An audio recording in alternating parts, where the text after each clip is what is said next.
बोलो श्यावर रामचंद्र भगवान की जय। श्री रामचरितमानस में कल अपन ने सुना भगवान श्री रामचंद्र जी ने रावण वध किया। उसके बाद सभी देवताओं ने आके उनकी स्तुति की और फिर भगवान ने आज्ञा की, जो इंद्र ने अमृत की वर्षा की जिससे सारी वानर सेना जीवित हो उठी। उसके बाद शिव जी पधारे थे। अब शिव जी क्या स्तुति करते हैं वो आगे सुनते हैं। बहुत ही पावन चरित्र है भगवान का, आप प्रेम से पूरा सुने और अच्छा लगे चैनल को सब्सक्राइब करें ताकि रामचरितमानस पूरी आपको सुनने को मिल सकेगी। बोलो श्यावर रामचंद्र भगवान की जय। अब शिव जी स्तुति कर रहे हैं, हे रघुकुल के स्वामी, सुंदर हाथों में श्रेष्ठ धनुष और सुंदर बाण धारण किए हुए आप मेरी रक्षा कीजिए। आप महामोह रूपी मेघ समूह के उड़ाने के लिए प्रचंड पवन है, संशय रूपी वन के भस्म करने के लिए अग्नि है और देवताओं को आनंद देने वाले हैं। आप निर्गुण सगुण दिव्य गुणों के धाम और परम सुंदर हैं। ब्रह्म रूपी अंधकार के नाश के लिए प्रबल प्रबल प्रतापी सूर्य है। काम क्रोध और मद रूपी हाथियों के लिए सिंह के समान आप इस सेवक के मन रूपी वन में निरंतर निवास कीजिए।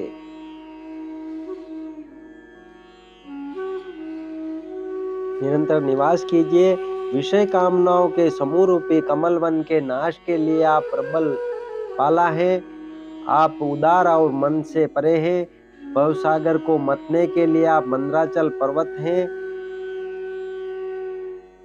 आप हमारे परम भय को दूर कीजिए और हमें दस्तूर संसार सागर से पार कीजिए।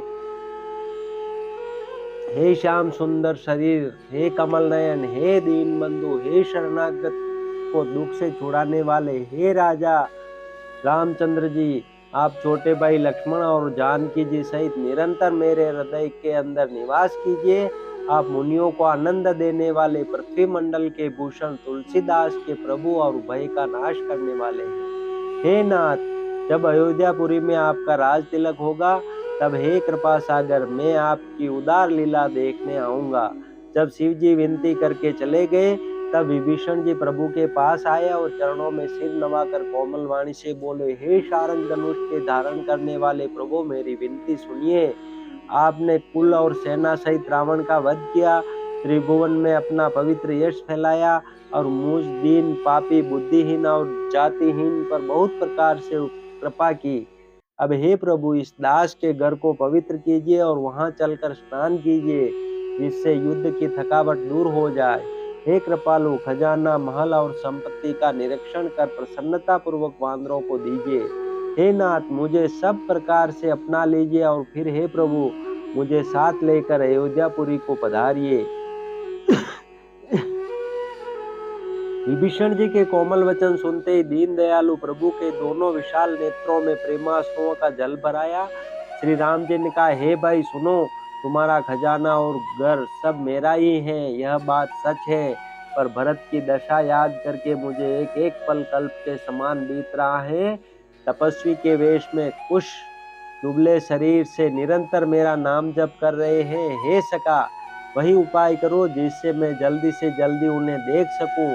मैं तुमसे निहोरा अनुरोध करता हूँ, यदि अवधि बीत जाने पर जाता हूँ तो भाई को जीता न पाऊंगा। छोटे भाई भरत जी की प्रीति का स्मरण करके प्रभु का शरीर बार बार पुलकित हो रहा है।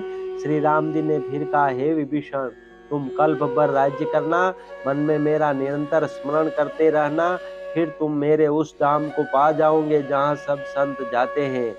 श्री रामचंद्र जी के वचन सुनते ही विभीषण जी ने हर्षित होकर कृपा के धाम श्री राम जी के चरण पकड़ लिए। सभी वानर बालू हर्षित हो गए और प्रभु के चरण पकड़कर उनके निर्मल गुणों का बखान करने लगे। फिर विभीषण जी महल को गए और उन्होंने मणियों के समूहों से और वस्त्रों से विमान को भर लिया और फिर उस पुष्पक विमान को लाकर प्रभु के सामने रखा। तब कृपा सागर श्री राम जी ने हंसकर कहा, हे सखा विभीषण सुनो, विमान पर चढ़कर आकाश में जाकर वस्त्रों और गहनों को बरसा दो। तब आज्ञा सुनते ही विभीषण जी ने आकाश में जाकर सब मणियों और वस्त्रों को बरसा दिया। जिसके मन को जो अच्छा लगता है वह वही ले लेता है। मणियों को मुंह में लेकर वानर फिर उन्हें खाने की चीज न समझकर उगल देते हैं। यह तमाशा देखकर परम विनोदी और कृपा के धाम श्री राम जी, सीता जी और लक्ष्मण जी सहित हंसने लगे। जिनको मुनि ध्यान में भी नहीं पाते, जिन्हें वेद नेति नेति कहते हैं, वे कृपा के समुद्र श्री राम जी वानरों के साथ अनेकों प्रकार के विनोद कर रहे हैं। शिव जी कहते हैं, हे उमा, अनेकों प्रकार के योग, जप, दान, तप, यज्ञ, व्रत और नियम करने पर भी श्री रामचंद्र जी वैसी कृपा नहीं करते जैसी अनन्य प्रेम होने पर करते हैं। भालुओं और वानरों ने कपड़े गहने पाए और उन्हें पहन पहन कर वे श्री रघुनाथ जी के पास आए। अनेकों जातियों के वानरों को देखकर कौशलपति श्री राम जी बार बार हंस रहे हैं। श्री रघुनाथ जी ने कृपा दृष्टि से देखकर सब पर दया की। फिर वे कोमल वचन बोले, हे भाइयों, तुम्हारे ही बल से मैंने रावण को मारा और फिर विभीषण का राज तिलक किया। अब तुम सब अपने अपने घर जाओ, मेरा स्मरण करते रहना और किसी से डरना नहीं। ये वचन सुनते ही सब वानर प्रेम में विह्वल होकर हाथ जोड़कर आदर पूर्वक बोले, प्रभु, आप जो कुछ भी कहें आपको सब होता है, पर आपके वचन सुनकर हमको मोह होता है। हे रघुनाथ जी, आप तीनों लोकों के ईश्वर हैं। हम वानरों को दीन जानकर ही आपने स्नात कृतार्थ किया है। प्रभु के ऐसे वचन सुनकर हम लज्जा के मारे मरे जा रहे हैं। कई मच्छर भी गरुड़ का हित कर सकते हैं। श्री राम जी का रुख देखकर रीछ वानर प्रेम में मग्न हो गए। उनके घर जाने की इच्छा नहीं है, परंतु प्रभु की प्रेरणा आज्ञा से सब वानर बालू श्री राम जी के रूप को हृदय में रखकर और अनेकों प्रकार से विनती करके हर्ष और विषाद सहित घर को चले। वानरराज सुग्रीव, नील, ऋक्षराज, जामवंत, अंगद, नल और हनुमान तथा विभीषण सहित और जो बलवान वानर सेनापति हैं, वे कुछ कह नहीं सकते। प्रेमवश नेत्रों में जल भर भर कर नेत्रों का पलक मारना छोड़कर टकटकी लगाए सम्मुख होकर श्री राम जी की ओर देख रहे हैं। श्री रघुनाथ जी ने उनका अतिशय प्रेम देखकर सबको विमान पर चढ़ा लिया। तदनंतर मन ही मन विप्र चरणों में सिर नवाकर उत्तर दिशा की ओर विमान चलाया। विमान के चलते समय बड़ा शोर हो रहा है। सब कोई श्री रघुवीर की जय कह रहे हैं। विमान में एक अत्यंत ऊंचा मनोहर सिंहासन है। उस पर सीता जी सहित प्रभु श्री रामचंद्र जी विराजमान हो गए। पत्नी सहित श्री राम जी ऐसे सुशोभित हो रहे हैं मानो सुमेरु के शिखर पर बिजली सहित श्याम मेघ हो। सुंदर विमान बड़ी शीघ्रता से चला। देवता हर्षित हुए और उन्होंने फूलों की वर्षा की। अत्यंत सुख देने वाली 3 प्रकार की शीतल मंद सुगंधित वायु चलने लगी। समुद्र, तालाब और नदियों का जल निर्मल हो गया। चारों ओर सुंदर शकुन होने लगे। सबके मन प्रसन्न हैं। आकाश और दिशाएं निर्मल हैं। श्री रघुवीर ने कहा, हे सीते, रणभूमि देखो। लक्ष्मण ने यहाँ इंद्र को जीतने वाले मेघनाद को मारा था। हनुमान और अंगद के मारे हुए ये भारी भारी निशाचर रणभूमि में पड़े हैं। देवताओं और मुनियों को दुख देने वाले कुंभकर्ण और रावण दोनों भाई यहाँ मारे गए। मैंने यहाँ पुल बंधवाया और सुखधाम श्री शिव जी की स्थापना की। तदनंतर कृपा निदान श्री राम जी ने सीता जी सहित श्री रामेश्वर महादेव को प्रणाम किया। वन में जहाँ जहाँ करुणा सागर श्री रामचंद्र जी ने निवास और विश्राम किया था, वे सब स्थान प्रभु ने जानकी जी को दिखलाए और सबके नाम बतलाए।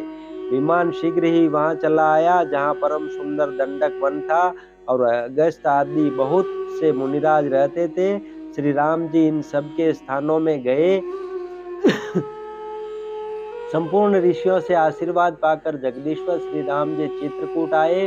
वहां मुनियों को संतुष्ट किया। फिर विमान वहां से आगे तेजी के साथ चला। फिर श्री राम जी ने जानकी जी को कलयुग के पापों का हरण करने वाली सुहावनी यमुना जी के दर्शन कराए। फिर पवित्र गंगा जी के दर्शन किए। श्री राम जी ने कहा, हे सीते, इन्हें प्रणाम करो।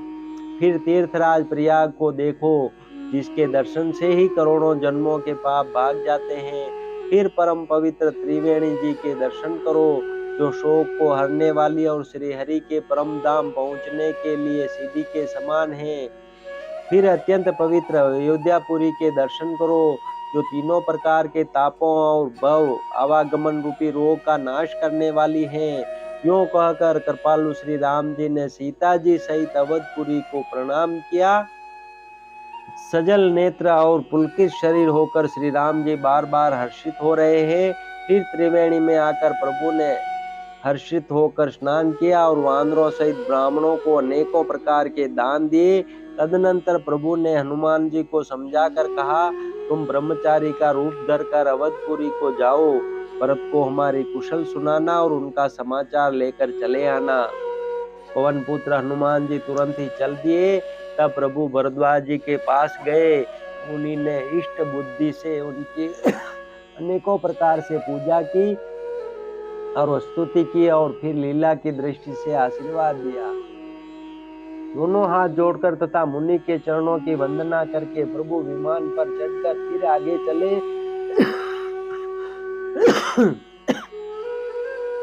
यहाँ जब निषाद राज ने सुना कि प्रभु आ गए, तब उसने नाव कहाँ है पुकारते हुए लोगों को बुलाया। इतने में ही विमान गंगा जी को लांघ कर इस पार आ गया और प्रभु की आज्ञा पाकर वह किनारे पर उतरा।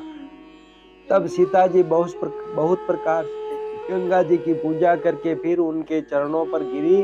गंगा जी ने मन में हर्षित होकर आशीर्वाद दिया, हे सुंदरी, तुम्हारा सुहाग अखंड हो।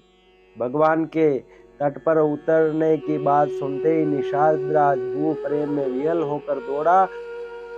परम सुख से परिपूर्ण होकर वह प्रभु के समीप आया और श्री जानकी जी सहित प्रभु को देखकर वह आनंद समाधि में मग्न होकर पृथ्वी पर गिर पड़ा। उसे शरीर की सुध न रही। श्री रघुनाथ जी ने उसका परम प्रेम देकर उसे उठाकर हर्ष के साथ हृदय से लगा लिया। सुजानों के राजा शिरोमणि लक्ष्मीकांत कृपा निदान भगवान ने उसको हृदय से लगा लिया और अत्यंत निकट बैठाकर कुशल पूछी। वह विनती करने लगा, आपके जो चरण कमल ब्रह्मा जी और शंकर जी से सेवित है, उनके दर्शन करके मैं अब सकुशल हूँ। हे सुखधाम, हे पूर्ण काम श्री राम जी, मैं आपको नमस्कार करता हूँ। सब प्रकार से नीच उस निषाद को भगवान ने भरत जी की भांति हृदय से लगा लिया। तुलसीदास जी कहते हैं, इस मंद बुद्धि ने मैंने मोहवश उस प्रभु को भुला दिया। रावण के शत्रु का यह पवित्र करने वाला चरित्र सदा ही श्री राम जी के चरणों में प्रीति उत्पन्न करने वाला है। यह कामादि विकारों का हरने वाला और भगवान के स्वरूप का विशेष ज्ञान उत्पन्न करने वाला है। देवता सिद्ध और मुनि आनंदित होकर इसे गाते हैं। जो सुजान लोग श्री रघुवीर की समर विजय संबंधी लीला को सुनते हैं, उनको भगवान नित्य विजय विवेक और विभूति ऐश्वर्य देते हैं। अरे मन, विचार करके देख, यह कलिकाल पापों का घर है। इसमें श्री रघुनाथ जी के नाम को छोड़कर पापों से बचने के लिए दूसरा कोई आधार नहीं है। मास प्रायण 27वां विश्राम, लंका कांड समाप्त। बोलो सियावर रामचंद्र भगवान की जय। उमापति महादेव जी की जय। पवन सुत हनुमान जी की जय। श्री राम जय राम जय जय राम। श्री राम जय राम जय जय राम। श्री राम जय राम जय जय राम। श्री राम जय राम जय जय राम।